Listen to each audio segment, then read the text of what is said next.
민주당은 윤석열 정권이 국가기관을 총동원해 자행한 조작기소의 진상을 반드시 밝혀내도록 하겠습니다. 대북송금 조작기소는 이제 의혹의 단계를 완전히 넘어섰습니다. 연어 술파티와 윗선 설득, 녹취로 증거 조작과 진술 회유, 조작기소의 실체가 드러나고 있습니다. 어미준, 강백신 검사가 공식적인 인사발령 이전에 대장동 사건에 관여했다는 의혹도 제기됐습니다. 윤석열 정권 정치검찰의 악행은 도대체 어디까지입니까? 대북송금 조작기소는 검사 한 명의 일탈이 아니라 정권 차원의 조직적인 기획 범죄였습니다.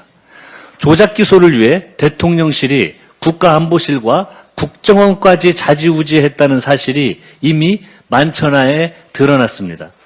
내란 속에 윤석열의 지시 없이는 불가능한 일 아니겠습니까? 이 사건의 본질은 광기 어린 윤석열 정권의 이재명 죽이기 시도였습니다. 민주당은 국정조사 이후 조작기소 특검을 통해 권력형 조작기소의 전모를 끝까지 파헤치도록 하겠습니다. 단 한 명의 예도 없이 책임자 전원을 법의 심판대에 세우겠습니다. 국민의힘이 개헌을 두고도 무책임한 정치 선동을 일삼고 있습니다. 장동혁 대표는 개헌안 내용과 무관한 대통령 연임 문제를 끌어들여 정쟁화에 나섰습니다. 전형적인 거짓 선동으로서 국가의 미래가 어떻게 되든 말든 지금 당장 정치적 손익이 더 중요하다는 근시안적 언사입니다. 헌법 제128조는 임기 연임, 중임을 위한 헌법 개정은 현 대통령에 대하여 효력이 없다라고 명시하고 있습니다. 거듭 말씀드리지만 이번 개헌안은 여야가 이견이 없는 내용으로 구성되었습니다. 민주화운동 전문수록, 계엄 요건 강화, 균형 발전, 이 세 가지 중 국민의힘이 반대하는 내용이 있으면 확실하게 말씀하십시오. 반민주 세력입니까? 내란 동조 세력입니까? 아니면 수도권 일극체제 옹호 세력입니까? 끝내 개헌이라는 시대적 소명을 거부한다면 국민의힘은 국가 미래를 가로막는 퇴행적 정당으로 역사에 기록될 것입니다. 아직 늦지 않았습니다. 정치적 유불리를 따지지 말고 지금 당장 개헌에 동참하시기를 바랍니다. 국민의힘은 아직도 종북농, 안보 불안 조장, 메카시즘이 통한다는 개꿈을 꾸고 있습니까? 이재명 정부는 윤석열 정권이 내팽개친 남북관계 개선을 위해 부단히 노력하고 있습니다. 대통령께서 무인기 침투 사건에 대해 유감을 표명하신 것 또한 한반도 평화를 이끌어야 한다는 국정 총책임자로서의 결단입니다. 지난 3년간 남북 긴장만 고조시켜온 국민의힘이 이재명 대통령을 비판할 자격이나 있습니까? 북한 외무성 담화 내용에 포함된 단어를 그대로 가져다 쓴 것을 보고는 실소를 금할 수 없었습니다. 언제부터 그렇게 친북이었습니까? 국민의힘은 대한민국 안보를 볼모로 한 무책임한 언사를 당장 그만두십시오. 북한도 모든 적대 행위를 중단하고 대화의 길로 나서기를 바랍니다. 민주당과 이재명 정부는 중동 상황 장기화로 인한 민생 경제 위기를 반드시 극복하겠습니다. 그 첫 번째 과제가 바로 추경 예산의 신속한 처리와 집행입니다. 민주당은 고유가 지원 사각지대 해소, 취약계층과 소상공인 지원 강화, 석유 의존도 하향과 에너지 안보 강화를 증액 원칙으로 삼고 추경이 절실한 분야를 촘촘하게 살피고 있습니다. 또한 민주당과 정부는 중동 상황 장기화에 대비해 재생에너지 확대와 석유 중심 산업체계 개편 같은 에너지 대전환도 추진하겠습니다. 플라스틱 제조 중소기업을 찾았을 때 공장을 가동해도 손해, 멈춰도 손해라는 절실한 말씀을 잊을 수가 없습니다. 1분 1초도 아깝습니다. 민주당은 내일 본회의에서 추경안을 처리하고 신속한 집행을 위해 당력을 집중하도록 하겠습니다. 민주당은 앞으로도 중동 전쟁으로 고통을 겪고 있는 현장의 목소리를 경청하고 위기를 돌파하는 대책을 찾아내겠습니다. 이상입니다. 대한민국 민주주의를 위해 정치개혁 성과가 절실합니다. 국민의힘은 중대선거구제 확대, 비례대표 비율 상향, 지역위원회 합법화에 합의하십시오. 지난 2일 민주당과 조국혁신당, 진보당, 기본소득당, 사회민주당은 정치개혁 공동선언을 발표했습니다. 6.3 지방선거에 민의를 더 충실히 반영하고 내란의 상처를 치유하기 위한 것입니다. 이제 국민의힘이 정치개혁에 응답할 차례입니다. 먼저 지방의회 중대선거구제를 확대해야 합니다. 소선거구제의 부작용으로 극단적인 경우 무투표 당선도 발생하고 있습니다. 유권자의 투표권이 사실상 박탈되는 것입니다. 다양한 정당이 지방자치에 진출할 기회도 그만큼 줄어듭니다. 광역의 비례대표 비율 상향도 중요한 과제입니다. 광역의 비례대표 비율은 지역구 의원의 10%로 30년 넘게 고정되어 있습니다. 국회의원 비례대표 비율 15%에 비해 현저히 낮습니다. 비율 확대는 다양한 분야의 전문성 있는 인재가 민의를 대변하기 위한 방안입니다. 지역위원회 합법화도 시급합니다. 사실상 모든 지역에 운영되고 있는 지역위원회 사무실을 더는 합법과 불법의 경계에 방치할 수 없습니다. 사문화된 법을 현실에 맞게 개정하고 합의된 룰은 지키도록 해야 합니다. 그것이 오히려 부작용을 최소화할 수 있는 길입니다. 6.3 지방선거는 내란 종식의 분기점입니다. 반드시 정치개혁에 합의하고 이번 지방선거에 적용해야 합니다. 국민의힘은 정치개혁에 동참하고 민주주의 회복에 힘을 보태십시오. 민주당은 의미 있는 정치개혁 성과를 도출하기 위해 계속 노력하겠습니다. 정치검찰의 이재명 죽이기 악행이 속속 드러나고 있습니다. 주범은 윤석열 정권, 종범은 정치검찰 등 국가 권력기관입니다. 조작기소 국정조사에서 드러나고 있는 정치검찰의 만행은 경악스럽습니다. 아무런 관련 없는 사건들을 이재명 대통령과 엮기 위해 온갖 수법을 총동원했습니다. 협박과 회유, 진술 왜곡과 녹취록 변조는 기본이었습니다. 조사 중에 자녀들의 사진을 제시한 사실까지 드러났습니다.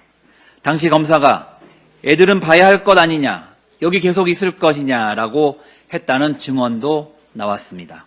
소위 조폭 영화에서나 볼 법한 일들이 서울중앙지검 특수부의 현실이었던 것입니다. 이에 대해 정일권 검사가 7일 국정조사에서 내놓은 답변은 더 가관입니다.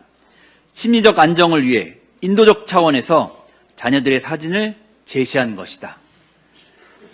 국민을 대놓고 우롱하는 행태입니다. 이런 방식으로 윤석열 검찰 정권은 정적 제거에 몰두했습니다. 이재명 당시 제1야당 대표를 6번 기소하고 5개의 재판에 돌려 법정에 가뒀습니다. 범죄자 이미지를 만들고 사법 리스크라는 프레임을 씌웠습니다. 그 결말이 바로 윤석열 친위 쿠데타였던 것입니다. 대한민국은 이 역사와 이 어두운 역사와 완전히 결별해야 합니다. 조작교사의 진상을 규명하고 단죄해야 합니다. 그래야 재발을 막을 수 있습니다. 민주당이 진정한 내란 종식을 위해 끝까지 진상을 규명하겠습니다. 최근 서부지방 폭동 배후 세력에 대한 재판과 기소가 있었습니다. 이에 대해서 한 말씀 드리겠습니다. 서부지방 법원 폭동이 발생한 지 1년 3개월이 지났습니다. 많이들 잊혀진 것처럼 느껴지기도 합니다. 그간 재판이 진행되었고 49명의 가담자들에 대한 재판에서 1심에서는 전원 유죄를 선고하며 엄정 처벌하는 듯 보였습니다. 그러나 최근 2심에서는 취재진을 무차별 폭행한 인물이 집행유예로 감형되었습니다. 법원 울타리를 넘었던 침입자 역시 반성문을 여러 차례 제출했다며 집행유예를 선고받았습니다. 경찰과 몸싸움을 벌이고 구호를 외친 다수의 참가자들은 벌금형 또는 기소유예 등의 그야말로 솜방망이 처벌을 받고 있습니다. 그런데 모두들 잘 알다시피 서부지법 폭동의 심각성은 단순한 폭력 행위에 있지 않습니다. 바로 조직적 극우 테러라는 것, 그것이 이 문제의 심각성입니다. 그렇기 때문에 많은 국민들이 경악했던 것입니다. 작년 본회의장 현안 질의에서 저는 이 문제에 대해서 질의를 했었고, 그 결과 폭동 전에 커뮤니티 등에서 사전 행동 지침이 있었다는 것이 알려졌습니다. 또한 영장 판사실이 있었던 7층을 표적으로 수신호에 맞춰 공격을 감행했었습니다. 또한 잘 알다시피 전광훈은 국민 저항권 운운하면서 반헌법적, 반국가적 주장을 서슴지 않았습니다. 극우 유튜버들도 이해 질세라 생중계 방송으로 폭동에 대한 심리적 결의를 강화시켰습니다. 당시 경찰은 배후 세력과 극우 유튜버의 선동에 대해서도 철저히 수사하겠다고 밝혔습니다.